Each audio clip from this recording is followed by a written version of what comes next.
El presidente de Estados Unidos, Donald Trump, ordenó el viernes 7 de febrero bloquear de forma indefinida toda la ayuda suministrada a Sudáfrica, país al que señala de confiscar tierras de una minoría blanca y país al que critica por sus posturas contra Israel. Trump ha dicho, sin citar pruebas, que Sudáfrica está confiscando tierras y que ciertas clases de personas han sido tratadas muy mal. El multimillonario nacido en Sudáfrica, Elon Musk, que ustedes saben es muy cercano a Trump, afirma que los sudafricanos blancos han sido víctimas de leyes de propiedad racistas.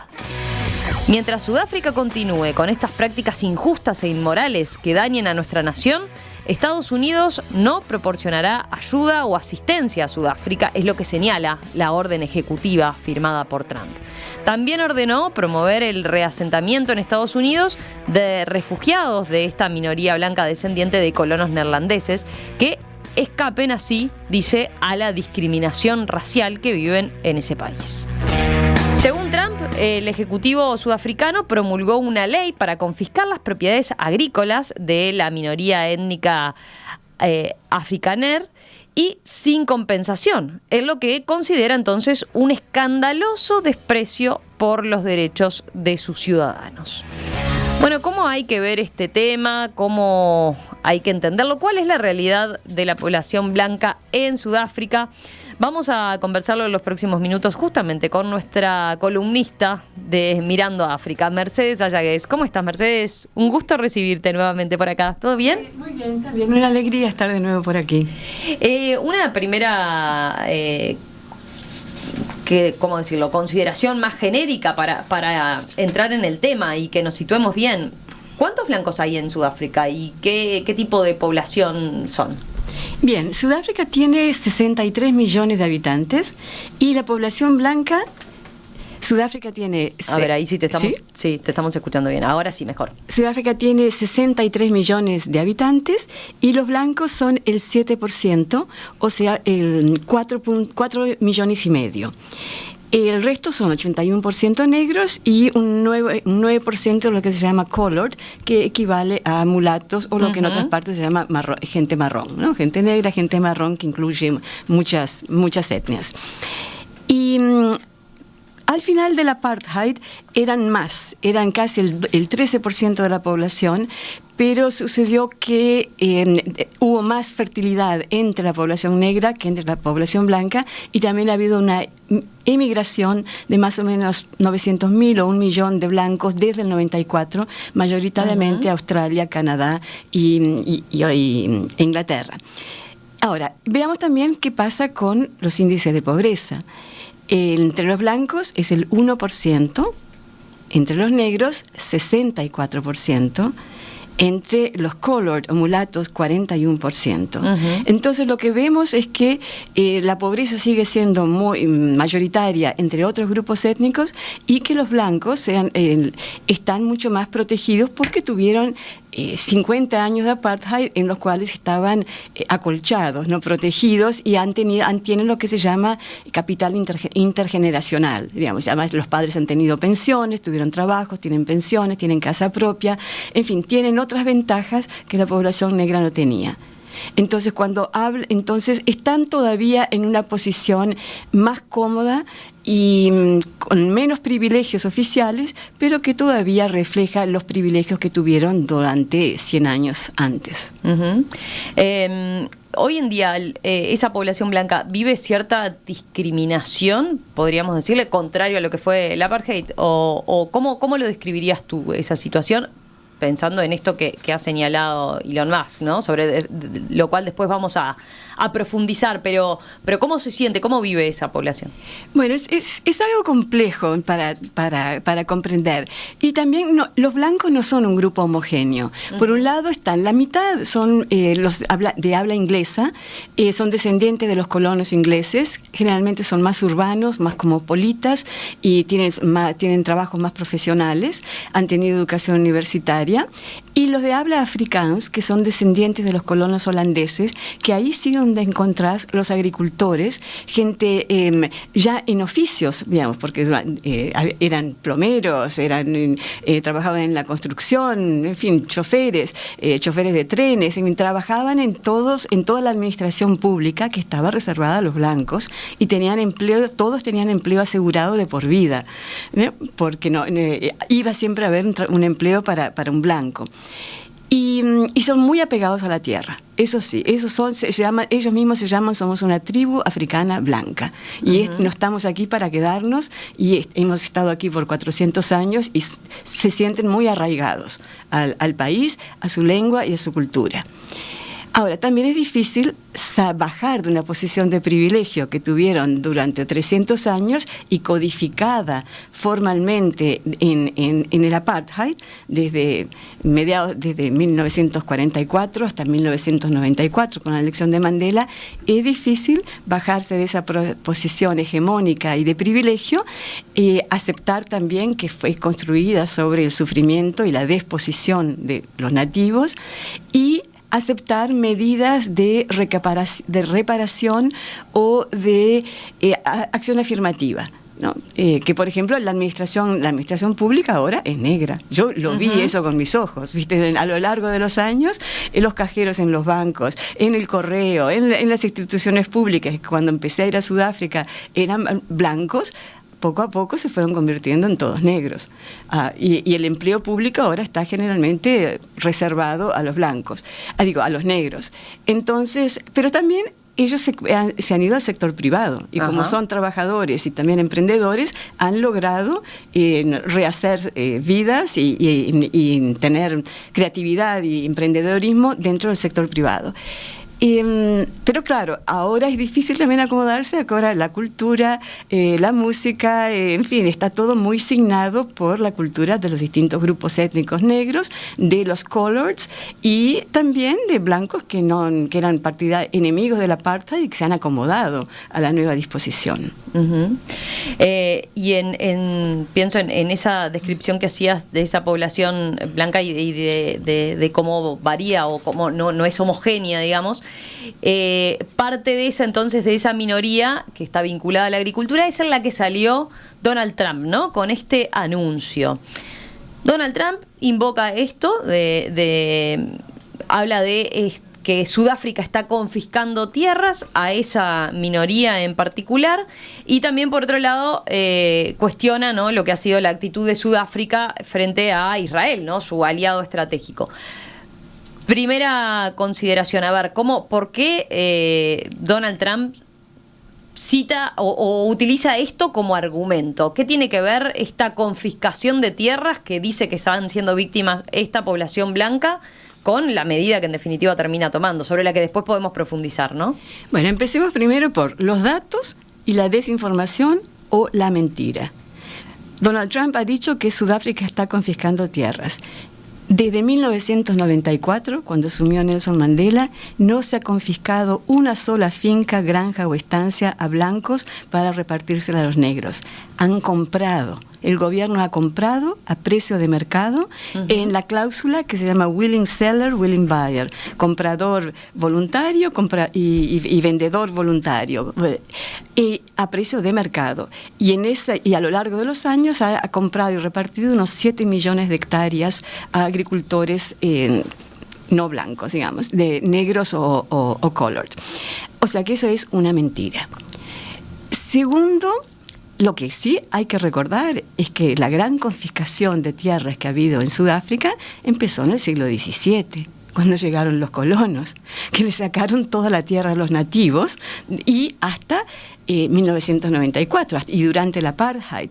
Y no solamente las mejores tierras agrícolas y arrinconaron a la población negra en las tierras más áridas, sino después el apartheid empezó a expulsar en las ciudades a los barrios sobre todo los barrios mezclados, y que eran los barrios muy vivos, con una cultura muy viva, donde había jazz, donde había prensa de color, y se mezclaban todas las razas, a sacarlos, a expulsarlos en barrios enteros y desparramarlos mucho más lejos de la ciudad. Y eso hay memoria viva de esas expulsiones. Yo he hablado con niños que se acuerdan, que ahora son adultos, que se acuerdan de los camiones llegando y dándoles una semana para vaciar la casa e irse, y ancianos que eran los padres de estos que se acuerdan. Esa es una memoria muy, muy viva, muy lacerante. ¿Cómo hicieron aquí con la calle, con el barrio Encina? Afuera, solo que multiplicado por muchas ciudades y en barrios que estaban estratégicamente cerca del centro y eran muy codiciados. Y esa memoria está viva de esa confiscación. Y yo creo que los blancos, muchos de ellos se sienten agradecidos de que Mandela haya promovido la reconciliación, que no haya habido venganza o confiscaciones, y que hayan elegido el método de willing seller, willing buyer, de comprar. Lo que pasó ahora es el acto, el 7 de febrero, a principios de febrero, el acto que Ramaphosa firmó.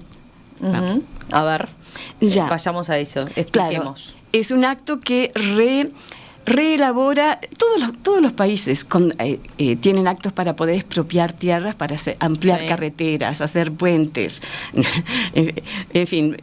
Eso existe, es un instrumento jurídico que todos los países tienen y usan. Y si hay que ampliar una carretera, pues se compensa y se discute una compensación. Este acto era de 1975, de la época del apartheid. Estaba anticuado. Y esta es una legislación nueva, más moderna, que se acomoda a un mundo más moderno y a otras necesidades que hay. Pero está muy claro, que sigue a la Constitución que es muy querida y muy respetada en Sudáfrica, porque fue hecha por un proceso de reflexión nacional, y la Constitución de Mandela apoya, respeta la propiedad privada. Y este acto dice, tiene que haber un precio justo, combinado entre los dos.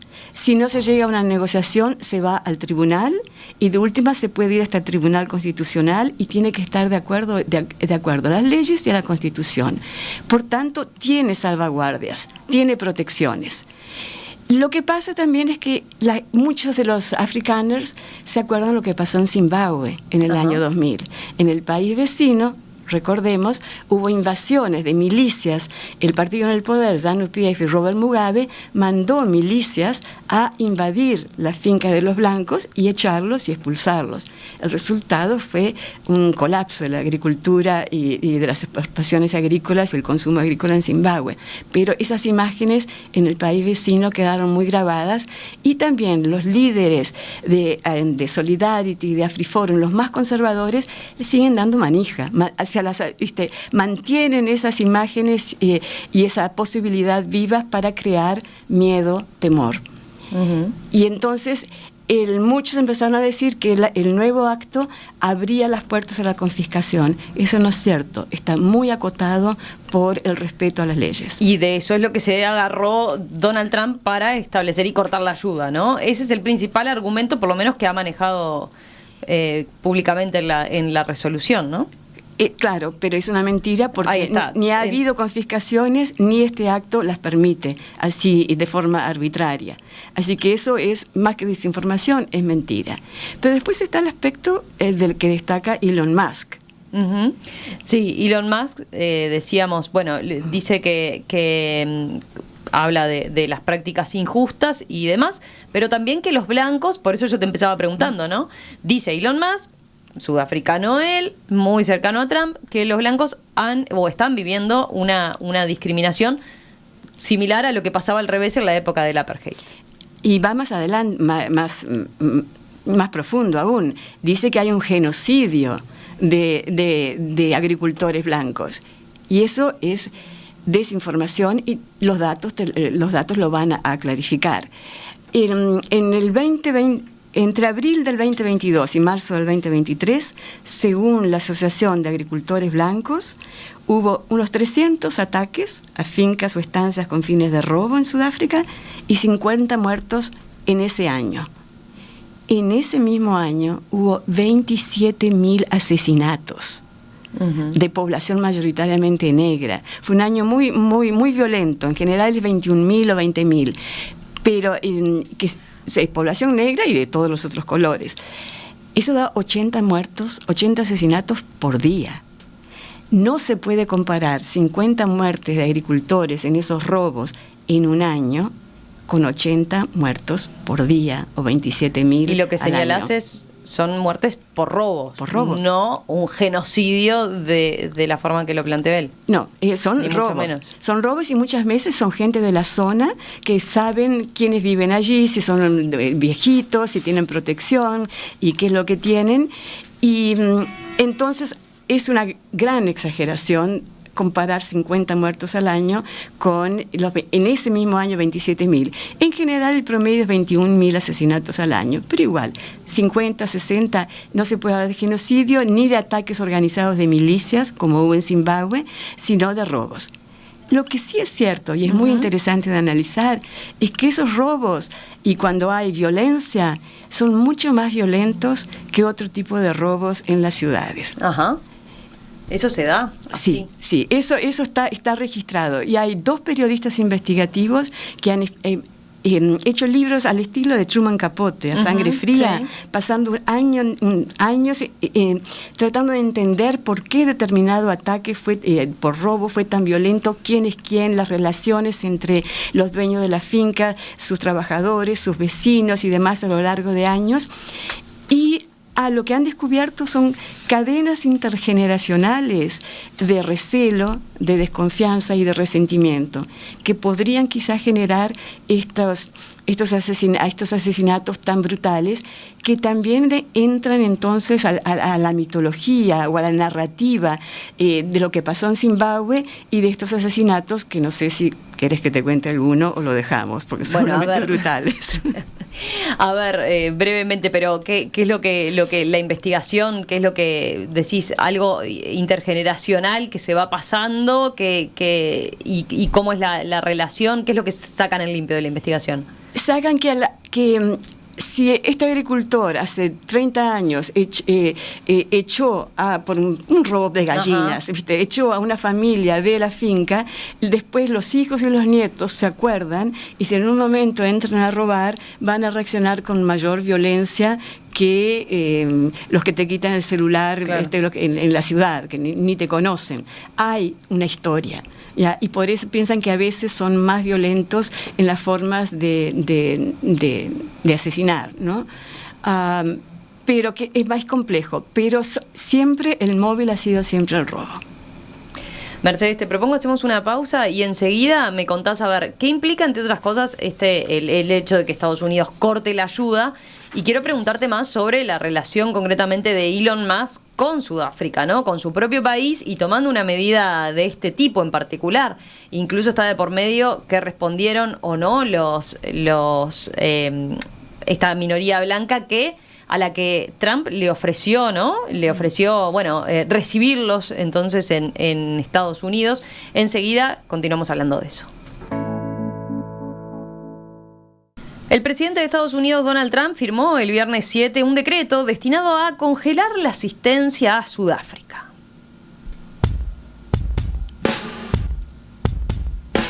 ¿Cómo lo argumentó?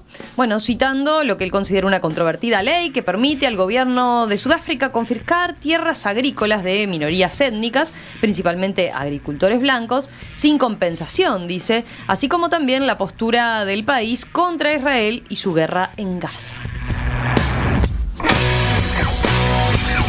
¿Cuál es la situación de estas minorías blancas en Sudáfrica? ¿Qué está de por medio? ¿Por qué Donald Trump toma una medida de este tipo? Cuando, por ejemplo, recordemos, su mano derecha o su referente, Elon Musk, es sudafricano, es de origen sudafricano. ¿Qué relación tiene este empresario con su país de origen? Bueno, de todo eso es que estamos conversando con Mercedes Sayagués, nuestra columnista de Mirando a África, periodista uruguaya, ustedes saben, radicada muchos años en Sudáfrica. Mercedes, a ver, ¿cómo ya hicimos esta situación o puesta a punto en torno a la realidad de Sudáfrica, de la composición étnica, de cómo viven unos y otros. Pero vayamos un poco más a la medida concretamente. Decimos, acá no es menor el hecho de que esté Elon Musk de por medio, ¿no? Elon Musk, ¿cómo definiría su relación con su país de origen, su relación con Sudáfrica? Conflictiva. Variable. Él es un hombre también mercurial. Si ves los vídeos, él era muy compinche de Barack Obama. Era amigo de Barack Obama, o se decía amigo, lo apoyaba, y ahora está en el lado contrario. Por tanto, es muy difícil de entender cuál es su relación, por qué a veces parece que le tiene rabia o fastidio a Sudáfrica. Es complicado, ahí se precisaría un panel de psicólogos, analistas, sociólogos y demás para ver si él dice que le habían hecho bullying en el liceo, en Pretoria, que queda muy cerca de mi casa, pero hay algo más, ¿no? También creo que es un hombre muy complicado, ¿no? En sus formas de ver el mundo, variables, y su forma de actuar. Pero en realidad, y también no está él solo, porque está lo que se llama The PayPal Mafia. Eso, contanos. Sí. Sobre The PayPal Mafia. ¿Qué es The PayPal Mafia? Y involucra a varios sudafricanos jóvenes que estuvieron vinculados a los orígenes de PayPal. Claro, es muy curioso. Salieron estos 4 entrepreneurs que fueron, como Elon Musk, innovativos, disruptores, crearon PayPal, después fueron a crear LinkedIn, Airbnb, una cantidad de otras empresas innovativas. Y los 4 tienen un pasado de infancia común, o infancia o más, porque en Sudáfrica Elon Musk se fue cuando había terminado el liceo. Y todos son conservadores, y ahora están todos estos 4 son consejeros, asesores y apoyantes de Trump. Peter Thiel, que es probablemente el más teórico y ha escrito libros, David Sachs, Rolf Botha, nieto de Pik Botha, un ministro de Asuntos Exteriores del Apartheid. Entonces, ¿qué ha hecho que estos 4 hayan tenido una carrera brillante como emprendedores y aprovechando y empujando la tecnología contemporánea, y ahora se han vuelto tan conservadores? Eso es una cosa interesante de analizar, pero hasta ahora no he leído a nadie que diga que tenga una lectura 100%, ¿no? Hay esbozos. Ahora, entonces, estos 4 fundaron PayPal, y después fueron a fundar otras cosas que usamos todos los días.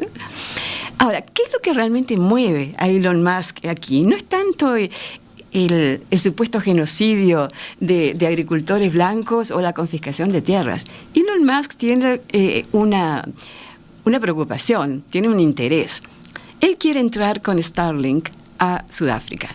Starlink, su empresa de suministro de internet, ¿verdad?, en lugares donde no hay Wi-Fi. Y sería muy útil, porque sería más barato que los que ahora están, y porque llegaría a todas partes, sería útil para Sudáfrica.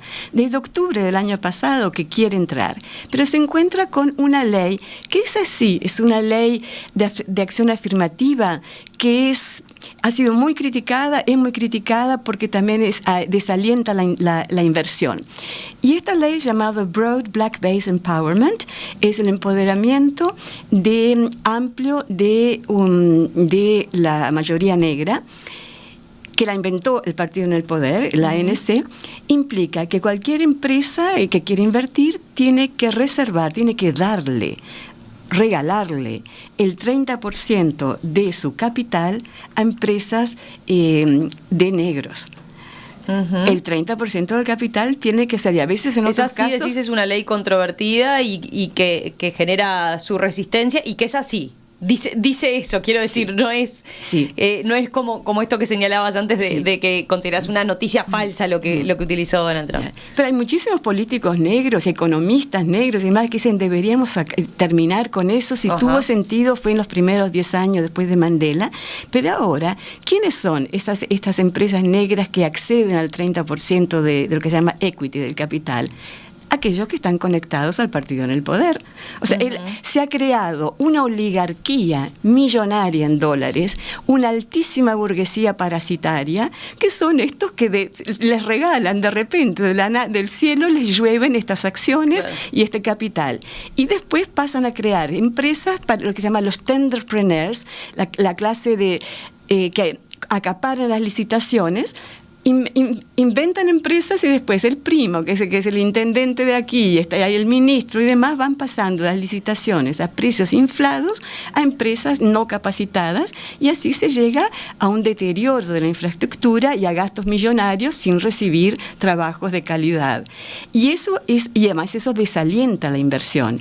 Y eso ha fomentado, y lo dicen muchos economistas y sociólogos, la desigualdad intrarracial entre los nuevos millonarios, que según Bloomberg hay más millonarios en dólares negros que blancos hoy en día, y una gran masa negra de población con un 60% de pobreza, como hablábamos al principio. Claro. Entonces las desigualdades ahora ya no son tanto entre negros y blancos, sino son al interior, son intrarraciales.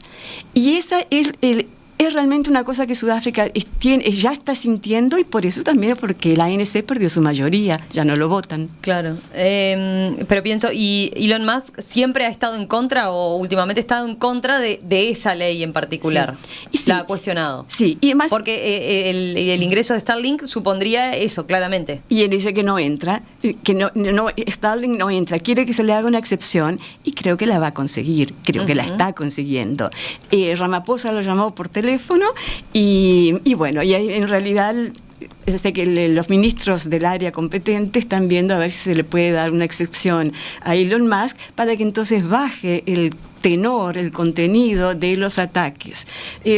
Entonces, yo creo que como mecanismo de cambio, o sea, vos decís, eso es lo que explica que Donald Trump haya anunciado que cortaba estas líneas de ayuda, estas líneas de financiamiento y que le daba de suministro a Sudáfrica, ¿no?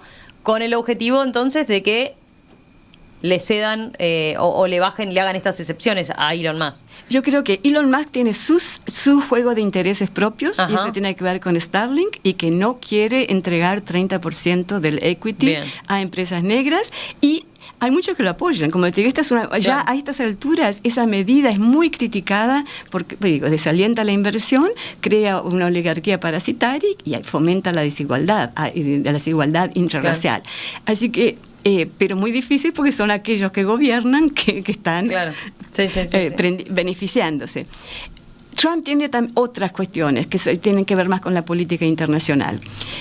Pero ahora utilizan el corte de la ayuda humanitaria y los ataques y demás como un elemento de presión para que se le haga la excepción que ellos quieren. Porque tú fíjate que en realidad Elon Musk no ha hablado directamente de lo que se llama BEE, Black Economic Empowerment. Ha hablado de genocidio, ha hablado de discriminación, pero no de lo que realmente le interesa. Y también sentaría un precedente. Si se le hacen la excepción a Elon Musk, después tienen que hacérsela a otras empresas también. Claro. Lo cual no estaría mal también, porque el BEE está haciendo realmente tiene efectos muy negativos para la economía. O sea, me imagino que, claro, para Sudáfrica es todo un sacudón, todo un gran tema, ¿no? Más allá de la pregunta que yo te iba a hacer ahora, que es, bueno, ¿qué significa el corte de esta ayuda por parte de Estados Unidos, ¿no? Más allá de esto que señalás de esta discusión profunda sobre una ley controvertida, ¿no?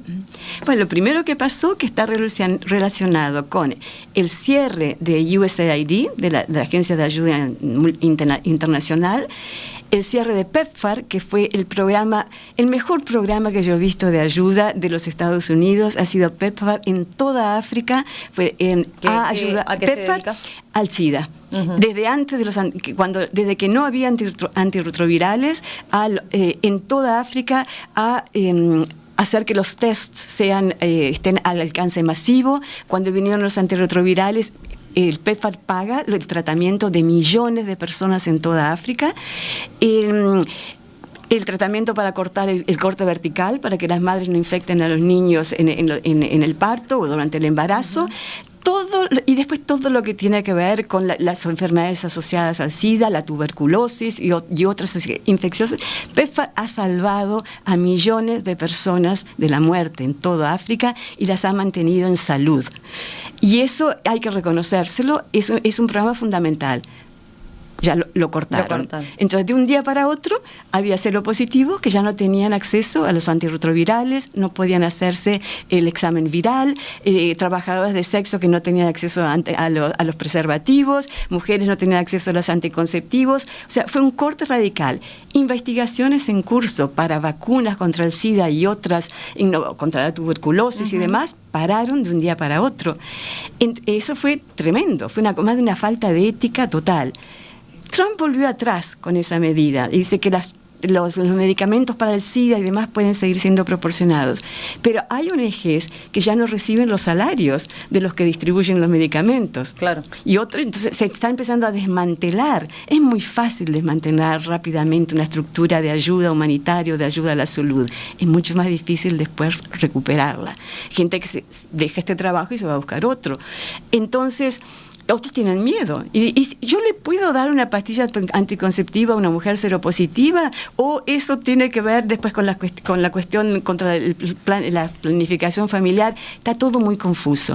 Entonces tampoco es que de un día para el otro se vuelven todos esos programas, se retoman. Entonces, eso ha sido tremendo para todas las personas cuya salud dependía de PEPFAR y de la ayuda norteamericana, que era el 17% del presupuesto gubernamental para el SIDA, la tuberculosis y demás, o 440 millones de dólares anuales. Entonces, eso en el área de la salud, y que es realmente un área donde creo que hay una falta de ética en hacer un corte así de un día para otro. Después hay otras consecuencias económicas. Bueno, hablemos de eso, a ver cuáles son las otras consecuencias económicas entonces que ves. Podría ser que Estados Unidos eche o saque a Sudáfrica de AGOA. AGOA es un acuerdo por el cual ciertos productos, sobre todo agrícolas, de países, sobre todo africanos, no pagan aranceles para entrar a Estados Unidos. Eso ha sido muy beneficioso para las economías, para muchas economías africanas. Y para Sudáfrica está sobre todo, son productos como el vino, las frutas secas y los jugos de frutas entran a Estados Unidos sin pagar aranceles. Eso realmente sostiene a estos sectores. Y eso se va a discutir a final de este año. ¿En la cumbre del G20? Fuera, porque no pertenece al G20, pero un poco antes del G20. Digo porque Sudáfrica ahí tiene un rol relevante, ¿no?, en el ámbito internacional. Ahí es otra de las cosas de Trump, otra de las cosas de asuntos internacionales que mueven Sudáfrica a Trump. va a ser anfitrión del G20 y Estados Unidos ya manifestó que no va a participar. Ahí está, primera vez que un país africano va a ser anfitrión del G20 y ya Estados Unidos dijo que no va a participar. Ni siquiera participó su canciller de la reunión de cancilleres y ministros de Asuntos Exteriores la semana pasada en Sudáfrica para preparar el G20. Entonces, para Sudáfrica sería realmente un castigo, un golpe para la economía de estos sectores de productos agrícolas, el que le pongan aranceles, porque perderían la competitividad. Pero habrá que esperar entonces, Mercedes, ¿cómo lo ves en líneas generales? O sea, ¿hay todavía tiempo para negociar y para que se den marcha atrás, marcha adelante? ¿Qué puede pasar? Y si yo tuviera la bola de cristal, no estaría aquí. Y más con un gobierno de Donald Trump, ¿no? Es que en estos momentos tan caóticos, que cada día hay un problema diferente. Ahora, esto de AGOA ya se está discutiendo desde el año pasado por cuando Sudáfrica presentó el cargo de genocidio ante el Tribunal Internacional de Justicia y cuando contra Israel, ¿verdad? Sí, de Israel. No lo ese argumento no lo manejamos, ¿no? Pero sí lo ha citado Trump para cortar esta ayuda. Sí, y también cuando se acercó mucho a Rusia bajo Biden, ahora Rusia es amigo de Trump, pero cuando la invasión de Ucrania, cuando Rusia invadió Ucrania, a los pocos meses, a los 2 meses, Sudáfrica participó en maniobras navales con Rusia y China, justamente bajo Biden. Desde allí que empezaron a decir, o sea, independientemente del quién esté en el gobierno de Estados Unidos, Estados Unidos tiene mecanismos por los cuales de alguna forma presionar a Sudáfrica, ¿no? Ya sea por esta medida que ha tomado Trump, pero también por esto que decís de los aranceles, que por lo visto no es menor para la economía sudafricana. Y que también podría incluir a otros países africanos, o sea, que puedan tener políticas exteriores, política exterior diferente a lo que Trump quiere. Por tanto, sí, eso es un arma que está allí pronta para ser utilizada, ¿no? Una espada de Damocles. Y también con todas las tarifas, ¿no? Si Trump es Mr. Tarifa, ¿no? Podría ponerlas. En fin, así que tienen también esta otra cosa, más lo del G20, que por lo menos están ahora tratando de salvar un poco el G20 y demostrar más unidad. Y también tenemos siempre la cuestión de los BRICS ahí en el fondo, ¿no? Que eso... Los BRICS no han hecho mucho, están más bien tranquilos, pero es un grupo que molesta a los Estados Unidos, porque allí están algunos de sus mayores enemigos China. Y algunos de sus mayores aliados, ¿no? Esa mezcla rara en la cual están Rusia, China, Irán, Arabia Saudita, Brasil, India y Sudáfrica. Así que es un momento muy, muy complicado y habrá que ver. También yo creo que en el momento en que Musk tenga la exención, va a bajar la virulencia de los ataques, ¿no? y demás. Así que veremos. Eso es un momento muy, muy interesante, muy complicado y hasta peligroso.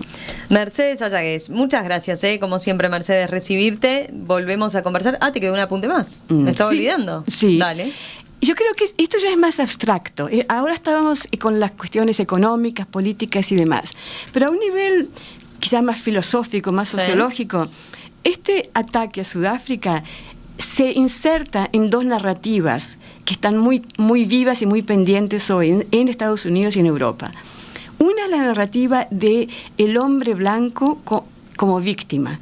Que eso se vio mucho en la elección de los republicanos, ¿no? Relegados o oprimidos o subordinados por el auge de las mujeres, los negros, las minorías, los inmigrantes, los islámicos, en fin, todo el hombre blanco o hombres blancos ya no profesionales o con menor educación o trabajadores manuales como víctimas de relegados, ¿no? Que están perdiendo la hegemonía. Y aquí encontraron un grupo, en África, encontraron un grupo de blancos que, no todos, de nuevo digo, pero que asumen ese papel de hombres blancos victimizados, en este caso por la mayoría negra. ¿Alguna pregunta sobre eso? No, me quedé pensando ahora, después te iba a preguntar en lo del asilo, ¿no? Que les ofreció Trump a estos hombres blancos, esta minoría étnica. Bueno, la segunda narrativa es que Sudáfrica desentona, digamos, eso tiene que ver con las narrativas postcoloniales. En los países de inmigración blanca, digamos, donde llegaron colonos blancos, Estados Unidos, Australia y Canadá, los blancos se quedaron en un papel de hegemonía blanca, de privilegio, y construyeron esas naciones, esas democracias, con los blancos en el poder, y después vino la contestación, sea de las poblaciones originarias, o de las poblaciones indígenas, o de los negros, pero con una hegemonía blanca. Sudáfrica se esperaba que fuera lo mismo. En este caso, además, los blancos de Sudáfrica decidieron quedarse. Los 5 millones dijeron, en el 94 nos quedamos. Otras independencias, los colonos blancos se fueron. Los franceses se fueron de Vietnam y de Camboya. Los portugueses se fueron de Angola y de Mozambique. Los franceses se fueron de Senegal. Los británicos se fueron de Kenia y eventualmente fueron de Zimbabue. Los blancos de Sudáfrica dijimos, somos una tribu africana blanca y nos quedamos en una posición de hegemonía blanca, de poder, y lo codificaron en el apartheid durante 50 años. Pensaron que sería por los siglos de los siglos, amén, pero vino Nelson Mandela y les desmanteló el sistema del apartheid en el 94. Entonces yo creo que esa es una espina que Musk tiene, y probablemente Trump y otros también, de que Sudáfrica es un quiebre en la narrativa postcolonial o colonial y postcolonial de la hegemonía blanca. Y eso también creo que se la están cobrando. Es cierto que Sudáfrica no es un paraíso, tiene muchos problemas y demás, pero no hubo tampoco venganzas, genocidio en el 94, matanzas de blancos y demás. Mandela habló de reconciliación y de una nueva constitución y que había lugar para todos en el país del arco iris. Y lo mismo dijo Desmond Tutu y los Nobel de la Paz. Entonces creo que también es interesante verlo desde ese punto de vista. Y ahora sí, lo que te preguntaba es ¿por qué no aceptaron refugiarse en Estados Unidos? Porque ese punto estaba dentro del planteo de Trump, ¿no? Que bueno, si estos hombres blancos están pasando tan mal, esta minoría blanca, yo los recibo, ¿no? A diferencia de lo que pasa con tantos otros migrantes. Porque no son bobos y la tienen clara, que la vida es mucho más cómoda en Sudáfrica para ellos que los que sería como migrantes en Estados Unidos, que tenés que empezar de cero. En Sudáfrica, primero tenés un clima mucho mejor, con sol todo el año. Tenés una naturaleza espectacular. Hay más espacio, las casas son más grandes, hay mejores colegios. Es otra vida porque todavía viven situaciones de mayor privilegio. Hay africanos de clase media baja y que viven modestamente. Pero tutto sommato, en el conjunto general, tienen muchas ventajas. Por ejemplo, el servicio doméstico es baratísimo.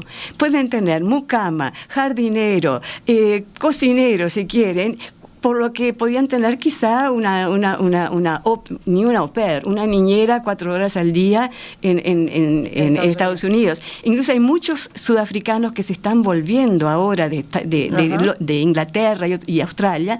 Se fueron jóvenes, ahora se casaron, tienen hijos chicos y dicen, nos volvemos a Sudáfrica. Tenemos casas más grandes, tenemos es mucho más barato tener servicio doméstico, tener niñeras, las creches, las guarderías, todo es más barato, el costo de vida es más barato en Sudáfrica. La naturaleza es fantástica y a la mano. La comida es más sana, la fruta, fíjate que la comida ultraprocesada de Estados Unidos. Y además allí son la tribu africana, y muchos se lo han dicho, no queremos irnos, queremos quedarnos acá. Habrá algunos que lo tomen, gente que quiere tener otro tipo de trabajos, pero en general, si no se fueron en el 94, no se van a ir aquí, porque además saben que la vida en Sudáfrica es mucho más agradable que si sos un migrante y tenés que empezar de cero y trabajar en los trabajos que no quieren en Estados Unidos y cortar el pasto y trabajar en Amazon y descargar cajones en cajas en Amazon y demás. Podríamos seguir hablando, pero ¿lo dejamos para otra? ¿Te parece? ¿Para otra columna próximamente? Para otra vez. Otra vez sería interesante hablar sobre reforma agraria en Sudáfrica. Perfecto. Lo que se ha hecho, lo que no, los fracasos, los éxitos, porque también es un proceso en curso que se va modificando a medida que van aprendiendo. Buenísimo. Lo dejamos anotado entonces, si te parece, para la próxima. Un abrazo, Mercedes. Gracias. Gracias a ti.